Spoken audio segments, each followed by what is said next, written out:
Hey, you want to do the intro? Sure. Hey, everyone, and welcome to Novels and Nightcaps, where we read, we drink, and we ramble. I'm Gabe.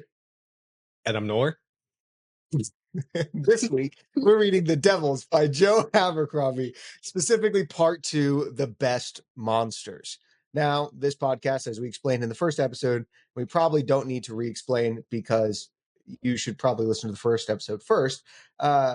During this podcast, it's basically a virtual book club where we're going to read through different books of differing genres and talk about it, discuss it, what we liked, what we didn't like, what we thought of the characters, hot takes, things like that. But before we get into that, we need to talk about our drinks. So, Nor, what are you drinking? This week I made myself a Dead Sea Mule, which is 2 ounces mezcal, some grenadine, some lemon juice, and a buttload of ginger beer. It's pretty good. It's pretty good. Tastes like fruit I'm punch. noticing the mezcal, like the mezcal. Oh, I'm sticking with the mezcal. Yeah. Like that's all you're drinking. That's so good. Just mezcal. Oh my God. How about you, though? What do you get this time? Well, this time I made an actual more classic cocktail. Now I made it quite preemptively to this podcast. So there used to be like a decent head of foam on here. As time has gone on, it has gone away. But this is, as people might guess, a whiskey sour. So whiskey sour is, some bourbon, some lemon juice, some simple syrup, a dash of Angostura bitters with some ice, and of course, egg whites, the thing that makes it foamy. Anyways, it's good. I made a little garnish. It's fallen into it. So we're gonna just roll with it. And I'm not gonna eat it, but it's add some nice aromatics. It's delicious. Sweet. I honestly though, this is my favorite drink, my favorite cocktail. I love whiskey sours. So I partly made this as an excuse to drink a whiskey sour, but also I thought it was kind of fitting. We're hitting the part 2. We're getting into the meat of the book, the part where all of these characters are getting a little bit sour and a little bit sweet. You get I would imagine get kind of the burn from where these characters are finding their philosophies, but at the same time starting to question them. So you have that sour taste of failing a little bit, failing over and over and over again, while also the tiny little bit of sweetness from making some friends. I like that. I like that metaphorical take on your drink. I chose the Dead Sea Mule because once again, mezcal. I'm sticking with mezcal for the whole duration of this book, and also just because of the way things ended in part 2, out on the open sea. Some of the characters seemingly dead. But Is that going to before be we the even thing, get though? into that, Are you going to do Are you going to do this thing where every single book you just buy one bottle of liquor and make it last the entire time? Like, this book features whiskey. Like, there's only one way to find out. Hey man, great. Well, uh, I think we should probably get into talking about the book. So, are we wanting to do not an actual recap, but a tiny little miniature recap where we go over, first they were on the road because last time we left off, they were beaten and battered right after this siege in a small village, right? yeah, So they went from the small village, they walked on the road, kind of figuring out what to do, decided to go to, was it Vienna, right? Is that that's right. No, Vienna? Venice. What's it? Venice, not Vienna. It was Venice. It was Venice. Right. It was Venice. It's Venice because the We're in rivers. Italy. Rivers. That's like the whole thing. Italy. Yeah. Yeah. No, not Venice. Austria. Sorry, we're bad. Yeah. We went to Venice. It was specifically followed along a little pilgrimage route. Had a little scuffle with another a priest. Right? Was it a bishop? I don't remember. I believe it was it's either another cardinal or the bishop. You might be right. Who knows? They're not that important because they're done now. We're gone. She was really mean. She was very mean and also fake. Yeah. Mm-hmm. Fake face. And so went from there all the way to this little haunted house situation with the illusionist, where we got some really like heavy-handed backstory with all the characters, where we just kind of saw their backstory for them. After they defeated that, with Balthazar trying to break the binding once again and failing once again, we moved to, I would say, the um, most exciting part for me, which was the sea battle, right? Like where you meet the next, I guess, son, Brother or son, yeah. brother. I guess is it her brother? I thought it was her cousin, No, right? no, Is that it is is it, Alex's cousins. Yeah, it is okay, the the brother? next son of the like queen witch Yeah, yeah, that the died. dead queen witch. Mm, So that was kind of where we left off, right after the end of that battle, where one of our characters is, I mean, not dead because he can't die, but we have yeah. that. So, what do we want to talk about? What do we want to jump into? Probably first, we should talk about some characters, maybe what we liked first, and then we can get into what we disliked. Because I feel like I have a lot of opinions on this section on both ends, because we're now getting to understand the book, getting to understand its rhythm, I would say, and how it's kind of functioning. So overall, what do we think of it first? Are we fans? Are we not fans? What do we think? I I enjoy the episodic nature of the book so far. I feel like it's. I mean, I believe we talked about this last episode, but this is one of those books that is more like popcornish. You know, like entertainment. Like you're going to a movie, you're not going to see a film. In this case, we're not reading Steinbeck or Fitzgerald. We're reading, well, Abercrombie's Suicide Squad, and so you get a lot of that. It's a lot of fun. Um, I feel like it has that good mix of like lightheartedness while also actually telling a story. Uh, so I do enjoy that aspect. I don't know. I'm trying to think. I really do enjoy the way we get to know the characters a bit deeper. I mean, we are approaching that second half of the book, so it stands to reason that we should get to know our characters a lot more. Particularly Viga and Sunny. Mhm. Those are probably the two most interesting characters right now. Yeah, I completely agree. And I'm really glad during this section that we got to explore them a bit more, because I think both of them were obviously not very present in the first part. It seems intentional, right? To say, oh, you have all this big cast of characters, and we try to show you, these two characters that you haven't really gotten to see much of before this point.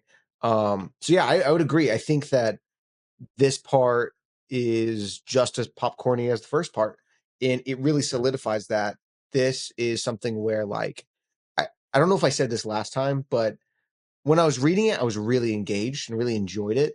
But when I put it down, I never felt the urge like I have to pick that up. Like I didn't feel that sort of drive, at least with this part two.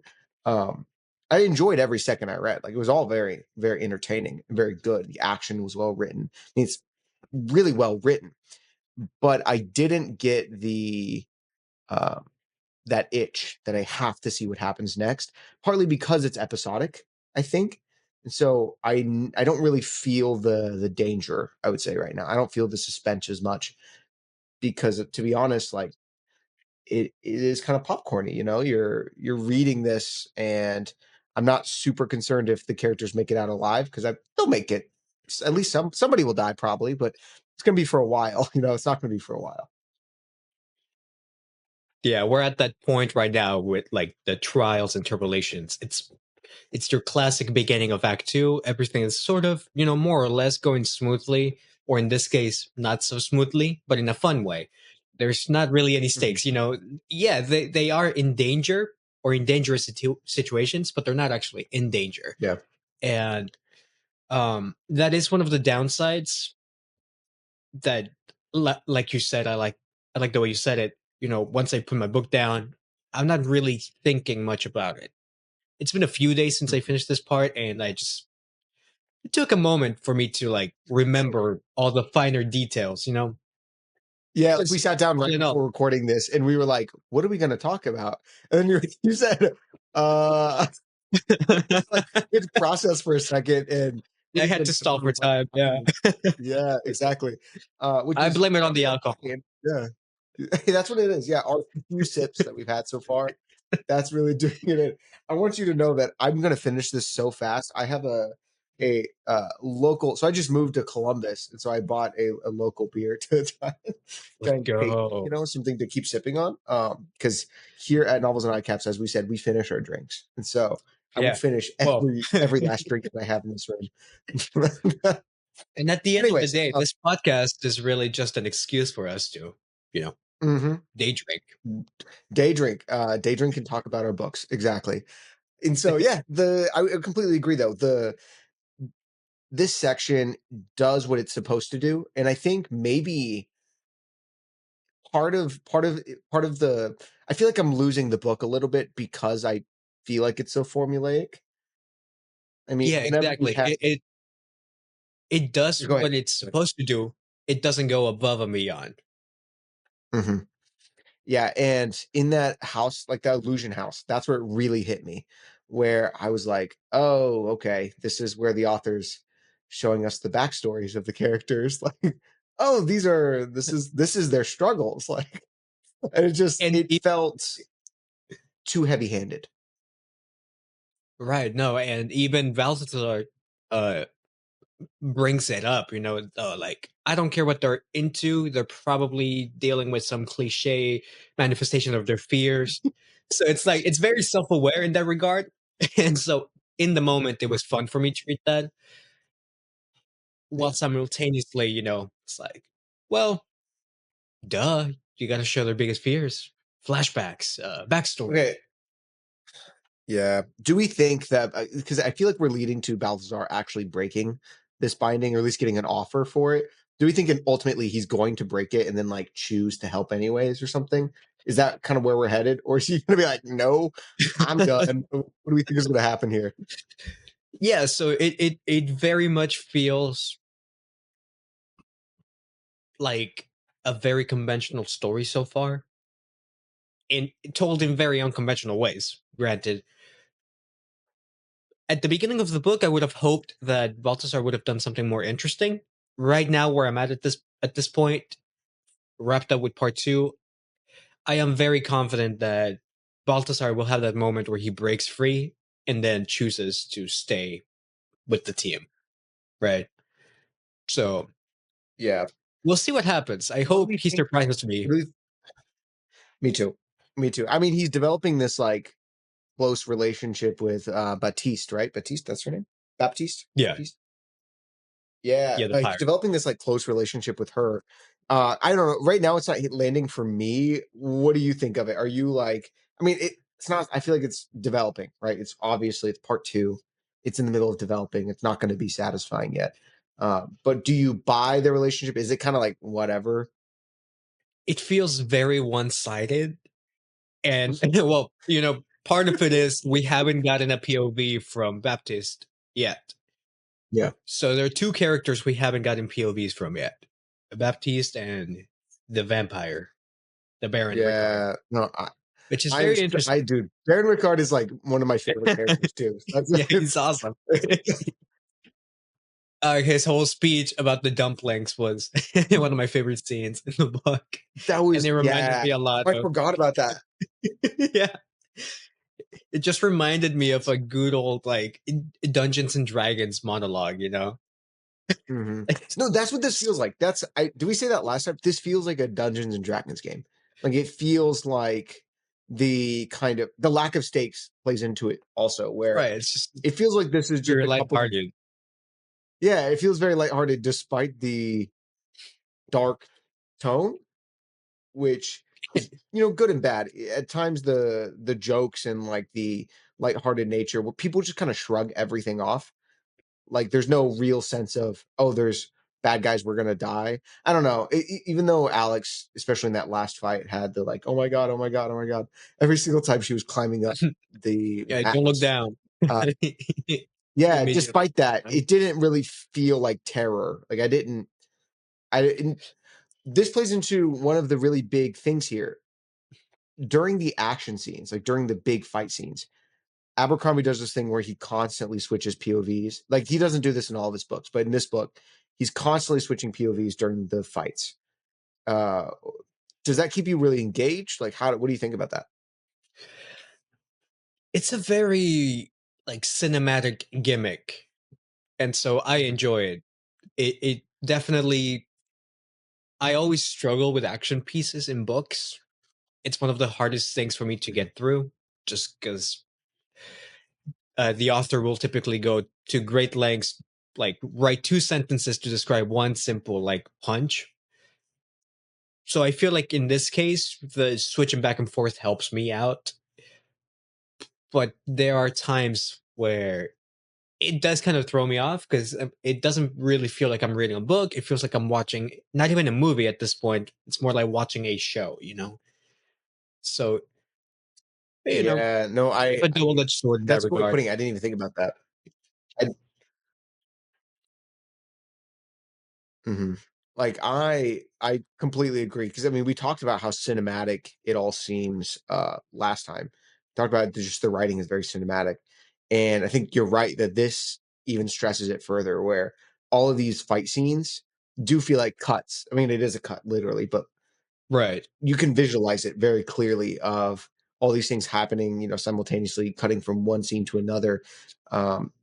And I don't mind it, but I think it loses some of the like speed of an actual TV show or movie because you're reading it. You can only read it Right. as fast as you can, and so sometimes if I put it down mid chapter, I have to really think about what's happening to get myself back into the scene. But that's not Yeah. necessary if you're staying with one perspective the whole time. But I understand the purpose; like it makes sense. I think it's the right choice. I mean, I have a hard time imagining it a different way, especially given how maybe if you did it because these fights last multiple chapters. So maybe if you did it one perspective each chapter or something. Yeah, no, it fits the vibe. The whole like lighthearted, ramshackle team. It messes up with the pacing, especially because, you don't really see this a lot in books, at least not in books that I've read. So the No. pacing is very strange. And you would think that if you're already cutting between POVs in one chapter, then you would think that by the point that chapter ended and another one began, we would be in a different scene. But there are times in this book where we cut to a different chapter and we're still in the same scene. And so it just gets really confusing. It's hard to distinguish between the chapter cuts and the POV cuts. And it, it has been a bit of a struggle to read this pacing wise. I Mhm. would say there are times where I feel like I am reading too slowly for what seems to be a really fast paced scene and vice versa. So it's one of those issues where like the movie vibe doesn't really translate, on paper.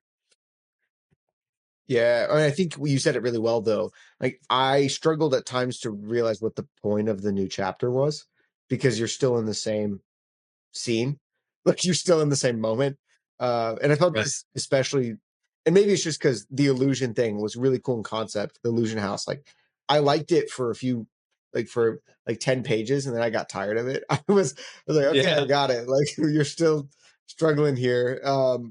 And that might have just been me. I don't know. But that one it felt very odd because I didn't really know what the point of each chapter was. However, I loved how he sometimes, like a TV show would, use the heads, like the talking heads, to cut in between perspectives. That made me really happy. That was very satisfying. I really loved The that. talking heads was so funny. Yeah. The one with the lisp, it threw me off. Yeah, that was so good. It's That so was really funny. funny.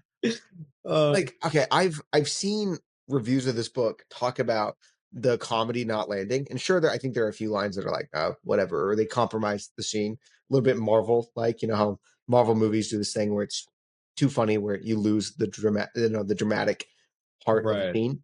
One joke There's a too little bit many. of that. Yeah, but at the same time, I mean, good amount of the jokes have landed. Like I've laughed out loud and had to explain to my wife that she wouldn't get it because the scenes are just like so out there that it just doesn't make sense. But I don't know. What have you felt about the comedy so far, at least as of part two? At the beginning, I was all in for that rule of thirds. He tends to do this a lot, where one character will say something, and then there'll be a few paragraphs, and then he will say it. He will say it again, then a few more paragraphs, and then he will say it one more time. Um, it was funny at first. It it's kind of getting old now because I see it way too much. Mhm. Maybe it's one of those things where like I Yeah. just noticed it too much.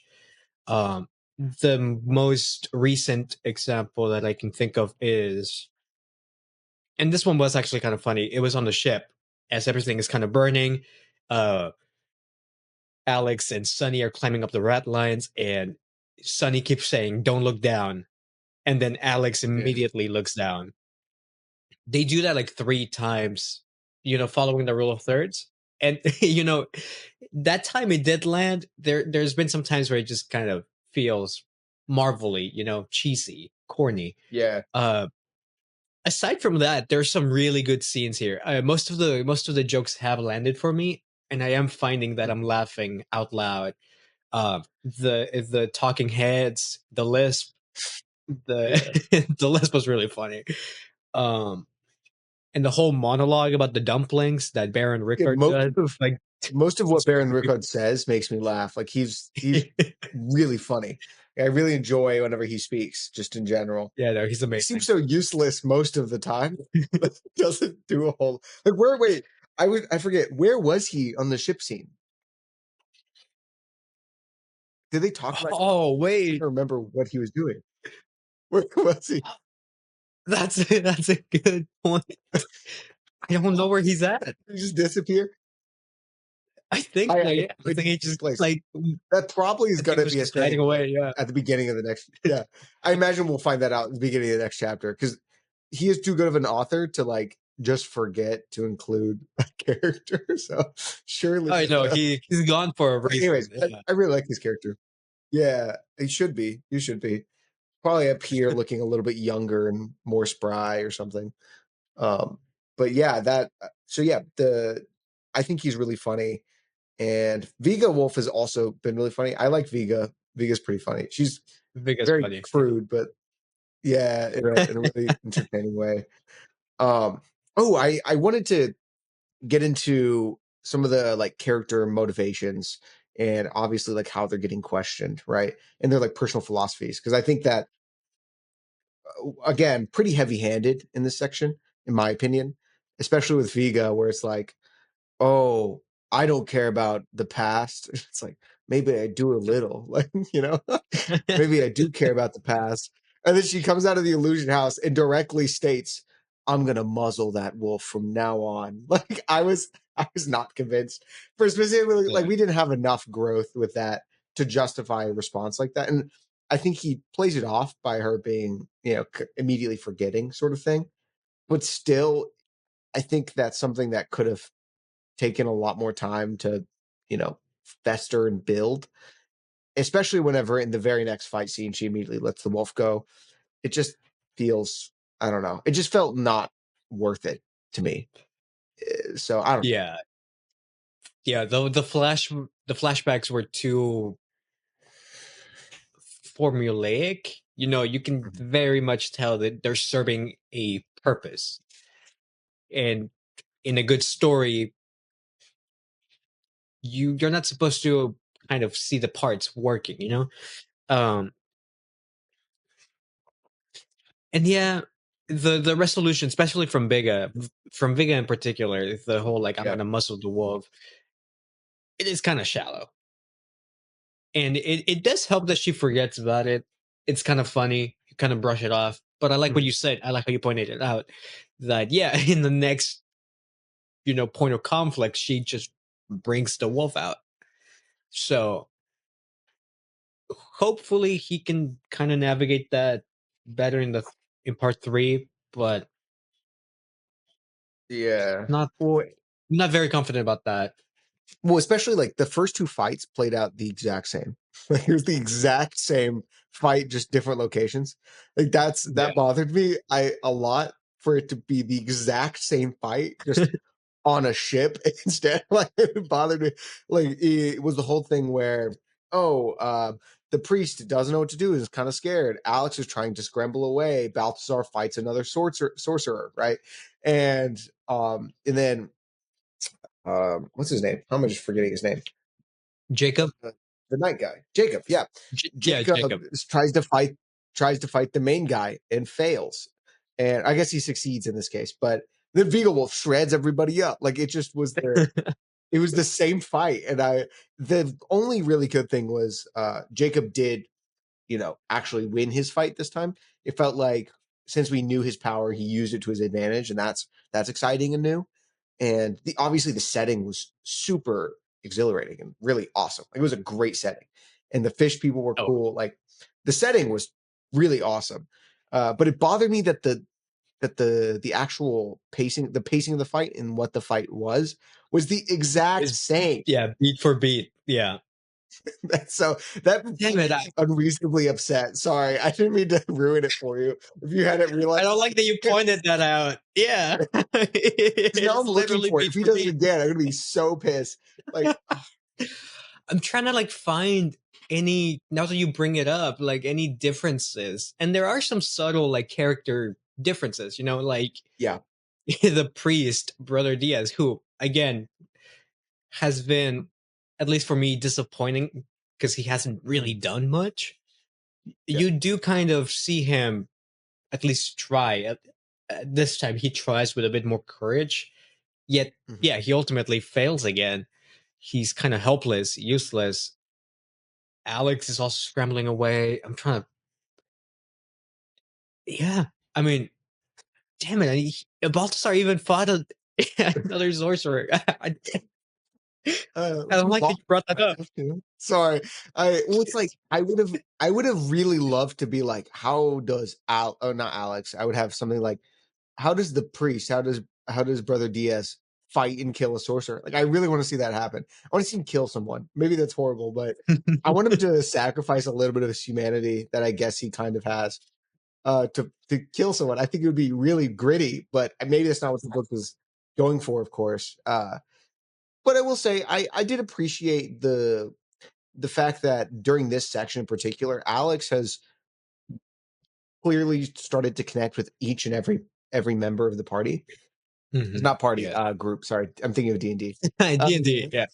yeah, she's connecting with every single member of the group. Like she's going up, having conversations, and I especially and I know I just trashed on Viga's her Viga. I think it's Viga, right? That's how I Vega, yeah. Viga or Viga, whatever. I That don't know. person, wolf, The wolf. werewolf, Yeah, wolf werewolf, lady. yeah, wolf lady. Specifically her conversation with Alex, where she thought about the like mountains of people she's killed that like blot out the sun, and they're on the road talking about it, and it's from her perspective, and she tries to like push out the memories. Like that was powerful, and I was like, oh, this is gonna go somewhere really interesting because of her conception that like life is about what makes you happy and what makes you immediately satisfied, which is meat whenever she's a wolf. That concept and how she's going to defeat that, I was like, that's a really interesting way to go. Like I liked that. And it was deep and fascinating. And then it completely lost track for the rest of the time. And it was not nearly as deep. But for that conversation, I was like, I love where this is going, and I was really excited. Uh, so I do want to give it, credit where credit's due because that was a great scene, and Alex's conversations and interactions with everybody has been um, not always satisfying, but good. I like that it's happening at least.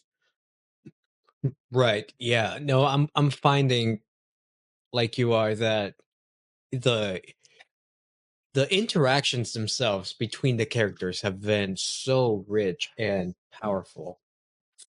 And they feel like they are the core of the story. It's kind of sad that there will be like one really personal scene and then it'll just cut to something that kind of just 180s Mhm, that character's philosophy. Uh but yeah, especially Alex, she's been connecting with everyone, specifically, Sunny. mhm. who might be the most isolated character in the Also the party, most good. in the group. The, Yeah, and the most yeah. good. Yes. She's almost like a child. Like her naive sense of like, I don't know, like morality or like good doing. Do we know what she did to end up with, like, as part of the Devils? Is it just the fact that she's an elf? Because I have a describing the feeling rest of this. the elf Yeah, race, like the rest of the elf race is obvious. I mean, not obviously. They describe them as eating people and it's horrible. And Jacob has personally seen all these awful things, supposedly. And we're just supposed to be like, oh yeah, Sonny, the good one, is somehow in like this.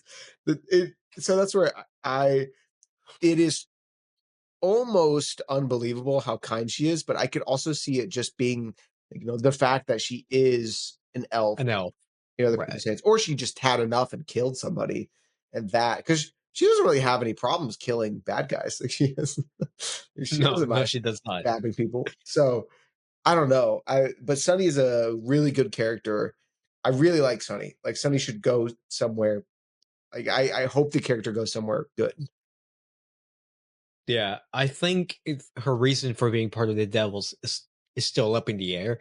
She reminds me a lot of Nina from Creature Commandos, which is basically Suicide Squad with monsters. And she's like the only good monster in the group. And if the Devils is anything like Creature Commandos, I'm interested to see where Sunny ends up. I don't want to spoil the show, but it's interesting the way or the fate of the character, the good-hearted character. I want Sunny to die. I think Sunny is the character most that should die. Well, not because Sunny's bad, but because Sunny's good. I think Sunny's death would impact me the most. Because if anybody else dies, I'm like, good riddance. But them, like Sunny is a little ball of sunshine. Sunny goes Yeah, invisible well, and is sad that people don't like her. So that's I don't know. Sunny's since great. spoilers for Creature Commandos, Nina Nina dies. Good. Okay. She's the only one that dies. So it's interesting, like have the good character die. That would devastate me. But then again, as we established last episode, That would devastate me. That's really good. as we established last episode, Gabe here is the sadist, and I I'm no, I like, enjoy it. Give me the pain. I oh, mean, we're reading The Devils. Give me something raw, something yeah, dirty. I like that. one of the characters has to die. Yeah. It has. They I have to. I I feel like it's probably gonna be like Jacob. Like Jacob's finally gonna get put to rest or something. I hope not though. I hope he gets to like still live in pain, you know? Like I think that's kind of a like, I love that it's not like Wolverine, because initially I figured he was Wolverine basically, but without the claws. And he's not. No, he's not Wolverine at all. In fact, he lives through like he gets wounded and still feels the pain of the wound forever. Yeah, That's the he doesn't really ultimate heal. worst thing. No, that's awful. I really like that though. That's such a cool take on you never die. Like that seems awful. I don't want to live that life. It's very different from the vampire who seems to be happy. He seems to be having a good time. So I don't know. Yeah, he Um, is enjoying himself. and kind of going off of Jacob, I did like, however, the complicated angle he's taking with the Crusades. Um, Joe Abercrombie, and like specifically how he's portraying the Crusade. Right. It's he's very much not portraying it as like a good thing, which I think is pretty, on par with Think, what. yeah, Oops, yeah. I just moved the camera. Pretty on par with what society thinks today. But nonetheless, he points out some really interesting and like I think it's good to bring this to light in public. So I did have this quote from Pope Urban II, who announced the First Crusade, and I thought of it initially because I think it's Sonny. I have the line here. I want to read it real quick because Sonny talks about the Savior, talks about God for a moment, and isn't really like convinced God is necessarily like a good person because it says that Sonny's talking about these things, talking about how she's read the scriptures, and it seems like God loves smiting people left and right. It says No quicker shortcut to heaven than up a mountain of elf skulls. You could be the most terrible bastard in the world, but go on a crusade and fill a cart with pointy eared corpses, and you came out a hero, fresh as daisies. And I immediately thought about Pope Urban II's call to action for all of Europe, and it immediately like reminded me of this because it says Pope Urban II said, I say it to those who are present. I command that it be said to those who are absent. Christ commands it. All who go thither and lose their lives, be it on the road or on the sea, or in the fight against the pagans, will be granted immediate forgiveness for their sins. This is a grant to all who will march by virtue of the great gift which God has given me. And it's basically saying if you die while on crusade, you're immediately going to heaven no matter what. Yeah, So you can be the worst that's true. devil possible. Doesn't matter. And I immediately thought about that. I'm like, that's the real situation, like the real call to action. And it has some pretty like crazy parallels, especially when we're talking about like the Pope is a child, right? The Pope's a child. Oh, I'm not saying that the child pope is the one who said, everybody can go commit mass murder in the Holy Land and not, not have to take responsibility for it. But I did want to say, I've never thought about this. This is a complete tangent. I was looking into like the theological response to people who think that this is like an okay thing, that the Pope calling people to go invade the Holy Land and saying anything you do will be forgiven if you die during a crusade. The common response is martyrdom is what it is, because you're dying in like a defense of Christianity, even though it's more of like yeah. offensive campaign, but whatever. You're dying in defense of Christianity, which makes you a martyr, which means that's why you're going to heaven. It's not like the Pope declaring this. I mean, I don't necessarily buy it for the Crusades, but because it's not like defense. But still, I thought that Sonny's take there was really modern, and I do wonder. This is the history part. I do wonder if that kind of reflects actually what people were thinking during the time, because this seems like a very bottom up kind of thought. Like this seems like very reasonable to think about whenever this elf is processing what's happened to her people. And I mean, do we know her thoughts on her people? Like, is she disgusted by other elves? She hasn't really talked about them, but I want to know that. I really want to hear her take on her own kind. I know she talks about how other people perceive her. I wonder how she perceives other elves. Like, because I think that's another place to go with this. Sorry about that tangent. I've been keeping that in on my Pope Urban the second. no, no, no. I like that. No, I didn't know who the Pope was at the time, but I do remember like learning about the Crusades and the very blatant sort of like propaganda and manipulation Yeah, of the of the commoners and the followers. And I have always found that fascinating, especially reading the Dune books and mm, its criticism on the church. So it's yeah, it's it's one of my favorite like sort of like pet projects or pet interests, I guess. yeah. Um, So it's not the like Nordic wolves. You're saying it's not the no, no, no. they're not Well, Nordic werewolves. it changes with each episode. Ladies and gentlemen, let's Last call that a episode, callback. Yeah, that's what we it call was an that's a episode joke. one Make sure to reference. tune into episode 1 to understand that joke. Yeah. Anyways, yeah, no, totally. The Crusades, complex. Yeah, the Crusades. Oh man. Oh, Catholic Church. Sorry, the Catholic Church. But yeah, because it seems like Jacob is, he has this oath, right? He has these oaths that he follows, but he doesn't do it joyfully, and that seems very clear. Like he sees it as a burden, and because he's a Templar, and I didn't really catch on to that initially. I must have missed it, or I don't know if it just got revealed in part 2, but they called him a Templar. I was like, whoa, that's lore that I wanted to know. And Yeah, so yeah, no, he's Jacob of Templar. yeah, and so because No, of Jacob of Thorn. Thorn, Jacob You're of right. Thorn, The Templar Templar Jacob. Knight. But anyways, regardless, I didn't realize that. It might have been in part one. I just didn't catch it. But I do wonder what the like if there's a magical kind of consequence to his oaths, what the situation with that is, because what man would willingly just do all these things and be like, I hate myself for the oaths I follow, yet Yeah. still commit those actions. Have you noticed that he doesn't actually say what the odes are? I know that there's the truth one. He swore an oath to be truthful. And that's one I know because he did say that. And so he's like, I swore an oath to be truthful, not let others lie for me. Not to, That was one yeah, yeah, thing. yeah. Yeah. So there was that, but that's the only one I know. But he said oaths, so I know it's not just one. So I don't know what the others Yeah. are. Probably to follow the Pope, what the Pope says, something like that. Templars typically would follow the Pope, I guess. Mm, So I'm not perhaps. sure.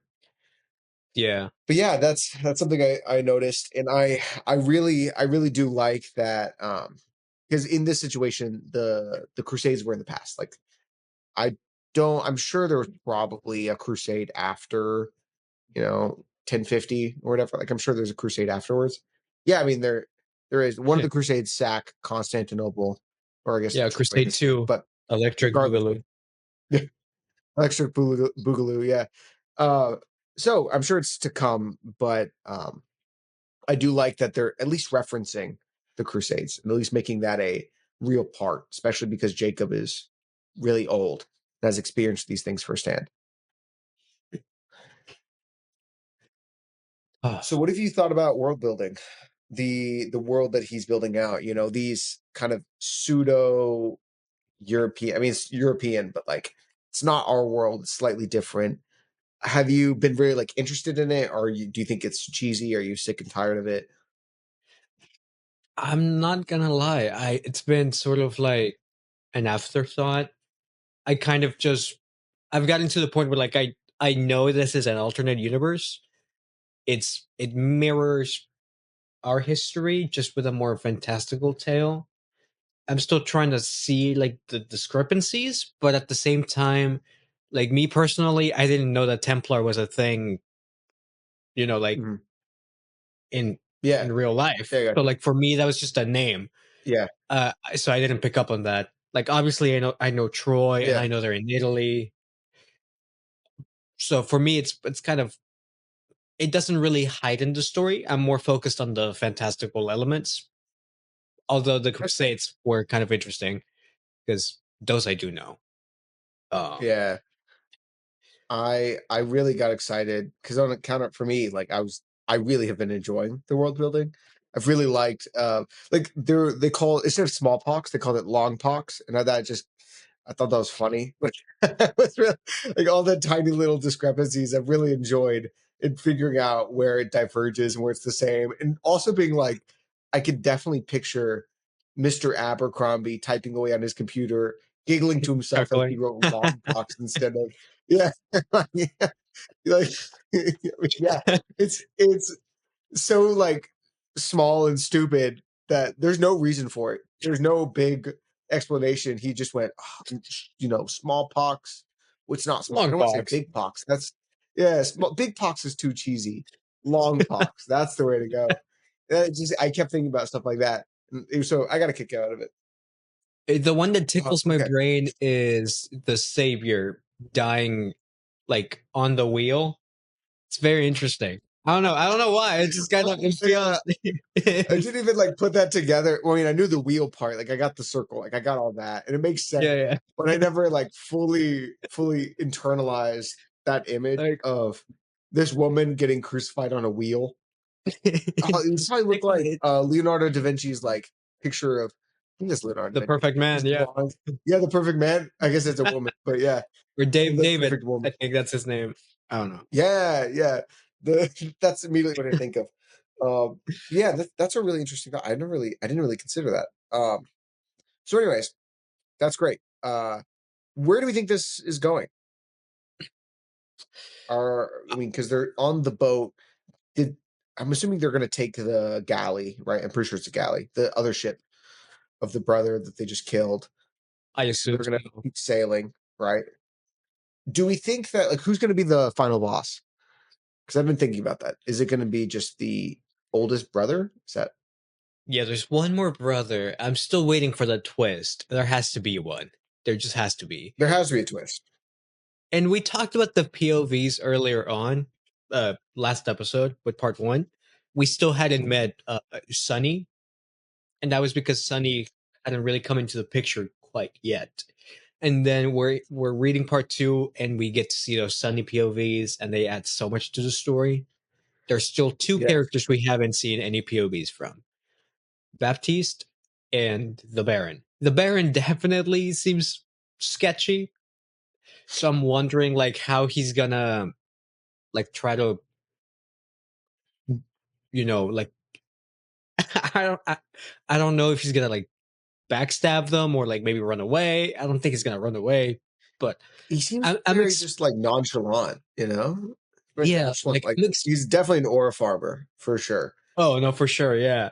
Is that what the young kids say nowadays? Is that your little sister says? Aura farming? Is that what she uh, like like 3 months ago.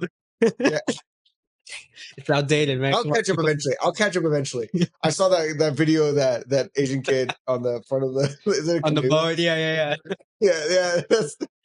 Sorry, That's how we just picture Sunny. imaginary. Yeah, tying people's shoes. The Baron is so funny. But yeah, So so I'm I think either it's Barrett. expecting, yeah, I'm either expecting him to pull something off or Baptiste. I was I kind think of, Baptiste. yeah, during the mind control sequence with the Phrenolomancer, which I really like the Mancers in this book. That's one thing I have enjoyed. The Pyromancer, the Sorcerer, Neuromancer, Magician? Phrenolomancer, Magician. No, Dude, I think he means magician. Yeah, he's not a necromancer. He's a magician. he's a magician. Um, I, I tangent. I really like how Balthasar criticizes the other forms of magic. Yeah. It's so funny, as if necromancy isn't the most vile, disgusting form of arcane manipulation. Yeah. Okay, Uh, so I think part one, I said I wasn't a huge fan of Balthazar.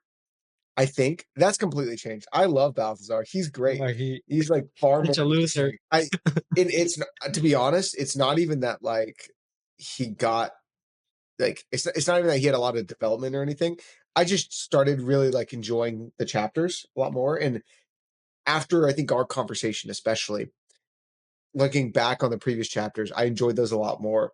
And so in part two, I was really excited every time Balthazar had his own section because I knew exactly what you're saying. He would talk about these other forms of magic and, absolutely like talk super, he would talk gossip about it. He's a little gossiper and you just think everything is worse than what he does, which is Uh, plays into his character, but he's a total loser and he failed. such He an didn't even, he couldn't even fight he almost died. It was, such an insecure little boy. Oh, he's amusing. Um, I really enjoyed the fight against the Phrenolomancer. Um, Mhm. I don't know, it just tickled my brain. Uh, Okay, if you were to shave down this cast, if you were to shave it down to like three characters besides Alex, Alex being like the main, she has to be there. the Who are the MacGuffin. three characters? Yeah, the three characters that you would want to see on this adventure with Alex. Baltasar, Jacob, and Brother Diaz. But I feel like Ooh. Brother Diaz just for the religious connotations, Yeah. but I could easily swap him out for Viga. I was about to say, I don't know why, but I would really love like the personality of Brother Diaz with the werewolf and like some personality of Viga. I think it'd be funny for like if Viga was That like would be a really good hybrid. Catholic, like super Catholic, very much, like Catholic werewolf. I follow the Pope, and then all of a sudden becomes a werewolf and completely destroys everybody. I think that'd be funny. I do think it was fascinating that he chose to have a male priest, even though it seems like a more female dominated religion. I thought that was an interesting choice because that's one of the big changes is, most of the like the Pope is a little girl. You have Cardinal Zisco's a woman. You've run into this bishop on the road who's a woman. The Savior is a woman. You have all these like strong female figures, yet the character that we follow, Brother Diaz, is a man. And I'm not criticizing it. I just think it's a really interesting choice because he is a loser. Like he's not He like he totally is. It's very interesting because he has mommy issues too. So all that's have mommy issues. There's so many mommy issues in they, this book. they do. There's so many mommy Have you issues. noticed that? Abercrombie, do we need to Everybody talk has to you? mommy issues. Yeah. Everybody has mommy Oh, issues. mom. I was expecting. There's no daddy issues. Nobody has problems with their daddy. It's just mommy issues. Like okay, Just mommy. Viga has Just mommy. mommy issues. Brother Diaz has mommy issues. Somebody else has mommy issues. I know this. I'm trying to remember who. Somebody else does. I mean, I Maybe guess Balthasar? Alex's mom is dead. Does Balthasar? Balthasar might. I remember specifically there was more than just the two because I like caught it as a thing. Like, Yeah, like a there's so thing. many So mommy issues. Oh, there's so many Abercrombie, mommies, dude. Abercrombie if has you need so any many help. mommy. Bro, see a therapist for your mommy issues. That's He but yeah, majored in psychology. He should know this. it just writes off Oh, his mommy issues. And that's not as much of a thing in his other books that I am fully aware of. So I think he maybe just wanted to really explore mothers, yeah, which is mothers. really yeah, mothers are important and all they can also poison your life, and in this case at least. So but yeah, I like how it's weird because he keeps writing letters to his mom. That has to come into play, right? Like that can't just be a throwaway, like It has to a be. quirky little. It feels like a quirky little thing where he's writing letters to his mom. Maybe, dude, maybe they're gonna have a, like a what's it called, where they have a bunch of people with a banner. I mean, not, and it's like an intervention. What if it's like Oh, they have all the moms there for like an intervention or something because he's writing letters? oh, that's the twist. That's the That's the twist. twist. Brother Diaz's mom is waiting with his letter saying, "We have a lot to talk about," and it happens to be all the other moms too. uh, That Alex's mom is actually alive. It's the whole thing. Do you think the twist is that Alex's mom is actually the witch? I don't know. There was something that I picked up on. Never mind. That's a different book that I'm reading. Completely Like disregard that. different. Different book. I could definitely see though, like Alex's mom not being this dead sister, but in fact just being the witch herself. So she The has witch. mommy Yeah. issues. Like so she, Oh, now we're yeah. trying to assimilate. This is called Well, assimilating her mommy issues into the story. one person But can't hey, have mommy issues. Two people, if two or more people have mommy issues, it's a thing in the story. It has to be. yeah, it's a theme. Yeah, I think right. we. Oh my goodness, Oh, dude, that's crazy, man. so We just yeah, how long was I'm that tangent on mommy issues? I think we. it was like 7 minutes. 7 minutes tangent on mommy issues. anyways, Uh, anyways. I So besides a prediction for mommy issues, what else? What else are we thinking? Baptiste has to like pull a switcheroo at some point. Either that, or we Yeah, finally he's get a kind of. POV from her because she's not that exciting or interesting. Just we're not in her head. I don't know what's happening there. So she better either Yeah, switch up on them or finally, you know, show herself. Because we didn't get to see what she saw in the flashback. I expected her to. I expected the twist to happen at the end of part two and have Baptiste be working with the Frenomancer. Like yeah, in a way to corner Balthasar, but that didn't happen. yeah, So she feels like dead weight right now, and I'm hoping, and I'm sure there's something with her. There has to be, hopefully. yeah. That's my hope. I I know this is kind of backtracking because we were going with predictions, but we should probably talk about Alex stepping up, because remember last time we said we really don't want her to be that princess that she needs to be. Like we want her to still suck. Did she still suck, or is she like all of a sudden that, bright and shining character that she wanted to become? Because she seems to, I mean, there's the very practical aspect of, learning to read and write and learning to walk and talk like a princess. There's that makeover scene that we kind of get multiple times in part two. But actually with her perspectives, actually with her actions, is she still flawed enough to be interesting? Besides being scared of, heights a little bit. Yeah. I'm finding her very enjoyable to read. It has been a lot of fun watching her try to be this princess and then kind of failing at it, but slowly getting better. Um, it feels very, again, all of part two so far has felt very act two ish, very like it follows the formula very well. In act two, the characters have the goal, they know what the goal is, and they go about it in a way that's not quite right just yet. So she is trying to be this princess the way everybody thinks a princess should be. My guess is that in part three, she's gonna start acting like a princess the way, in the actual ways that matter, not the mask, not the air of regality and nobility, more so like the actual like leadership and responsibility. I don't know, but she kind of still sucks a little bit. She's still kind of a loser, as we see with the whole um like trying to get up the rat lines. Don't look down, looks down. The whole ship's on fire. She's still kind of a loser, and then she takes that leap. Jumps She to the takes. mast and like hits herself in the face. Yeah. Oh my that was god! Oh my god! that was good.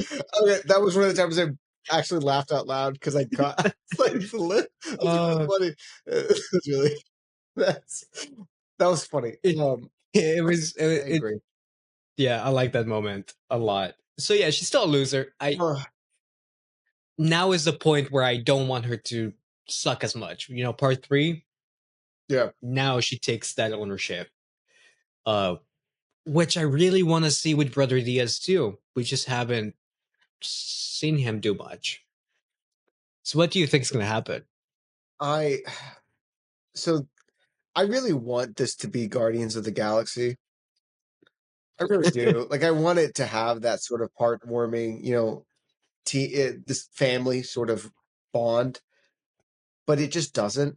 Like I love their interactions. I think they're all individually quite interesting and fascinating to read. But I haven't found myself loving their bond as much, like their interactions as much. There's moments I like, certainly. Like there's scenes that are excellent. Everything is very well written, and I am enjoying all of it. Um, but what I think the bridge between like Suicide Squad and Guardians of the Galaxy is that emotional grounding and when to stop joking and when to, prepare your reader to sob. So, I don't see that here, and I don't think it will be here. And I think we would have seen that in like the promises that the book made early on, and it didn't make those promises. It's been fun, lighthearted, like there's no expectation of that. So I Yeah, think that somebody probably will die, but I don't think it will have the emotional impact that it could have. And I suspect they're because part two is them, starting to grow closer together. Part three, something's going to go wrong. They're going to get closer and closer together, and then something's going to snap, and they're going to hate each other. But anyways, yeah, I think that this is going to go somewhere that we find these characters are going to grow apart at the end of part three. I think that's what's going to happen. There's going to be some sort of snap. The characters are going to, the team is going to be broken for a second. I don't know how broken because they have a papal bond, but so they can't be that broken apart. But there will be some sort of. This is where the switch is going to happen. So I think the switch is going to be Baptiste, and probably that uncle, the uncle Alex's uncle, that guy. I Yeah, think he's Duke involved, Michael. and definitely betrayed Duke Michael. Yeah, there's a That's scheme going on. There has to yeah.